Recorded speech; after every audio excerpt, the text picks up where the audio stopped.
Le premier livre de Samuel, chapitre 28. En ce temps-là, les Philistins rassemblèrent leurs troupes et formèrent une armée pour faire la guerre à Israël. Achish dit à David, « Tu sais que tu viendras avec moi à l'armée, toi et tes gens. » David répondit à Achish, « Tu verras bien ce que ton serviteur fera. » Et Achish dit à David, « Aussi je te donnerai pour toujours la garde de ma personne. » Samuel était mort, tout Israël l'avait pleuré, et on l'avait enterré à Rama dans sa ville. Saül avait ôté du pays ceux qui évoquaient les morts et ceux qui prédisaient l'avenir. Les Philistins se rassemblèrent et vinrent camper à Sunem. Saül rassembla tout Israël, et ils campèrent à Gilboa. À la vue du camp des Philistins, Saül fut saisi de crainte, et un violent tremblement s'empara de son cœur. Saül consulta l'Éternel, et l'Éternel ne lui répondit point, ni par des songes, ni par l'Urim, ni par les prophètes. Et Saül dit à ses serviteurs, « Cherchez-moi une femme qui évoque les morts, et j'irai la consulter. » Ses serviteurs lui dirent, « Voici, à Endor, il y a une femme qui évoque les morts. » Alors Saül se déguisa et prit d'autres vêtements, et il partit avec 2 hommes.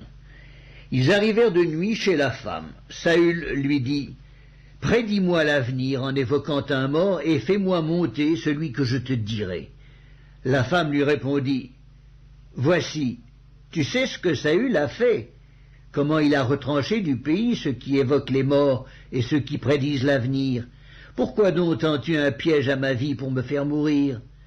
Saül lui jura par l'Éternel en disant, « L'Éternel est vivant, il ne t'arrivera point de mal pour cela. » La femme dit, « Qui veux-tu que je te fasse monter ?» Et il répondit, « Fais-moi monter Samuel. » Lorsque la femme vit Samuel, elle poussa un grand cri, et elle dit à Saül, « Pourquoi m'as-tu trompé? Tu es Saül. » Le roi lui dit, « Ne crains rien, mais que vois-tu » La femme dit à Saül, « Je vois un Dieu qui monte de la terre. » Il lui dit, « Quelle figure a-t-il » Et elle répondit, « C'est un vieillard qui monte, et il est enveloppé d'un manteau. » Saül comprit que c'était Samuel, et il s'inclina le visage contre terre, et se prosterna.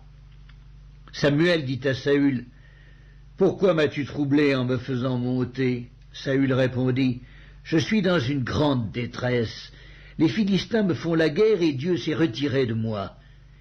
Il ne m'a répondu ni par les prophètes, ni par les songes, et je t'ai appelé pour que tu me fasses connaître ce que je dois faire. » Samuel dit, « Pourquoi donc me consultes-tu, puisque l'Éternel s'est retiré de toi et qu'il est devenu ton ennemi?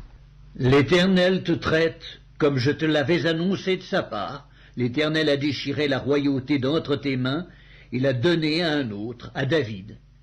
Tu n'as point obéi à la voix de l'Éternel, et tu n'as point fait sentir à Amalek l'ardeur de sa colère. Voilà pourquoi l'Éternel te traite aujourd'hui de cette manière. Et même l'Éternel livrera Israël avec toi entre les mains des Philistins.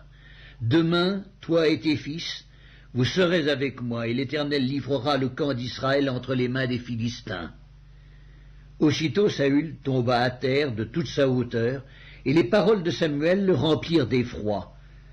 De plus, il manquait de force, car il n'avait pris aucune nourriture de tout le jour et de toute la nuit. La femme vint auprès de Saül, et le voyant très effrayé, elle lui dit, « Voici, ta servante a écouté ta voix. J'ai exposé ma vie en obéissant aux paroles que tu m'as dites. Écoute maintenant, toi aussi, la voix de ta servante, et laisse-moi t'offrir un morceau de pain, afin que tu manges, pour avoir la force de te mettre en route. » Mais il refusa et dit, « Je ne mangerai point. » Ses serviteurs et la femme aussi le pressèrent, et il se rendit à leurs instances. Il se leva de terre et s'assit sur le lit. La femme avait chez elle un veau gras qu'elle se hâta de tuer, et elle prit de la farine, la pétrit, et en cuisit des pains sans levain. Elle les mit devant Saül et devant ses serviteurs, et ils mangèrent. Puis, s'étant levés, ils partirent la nuit même.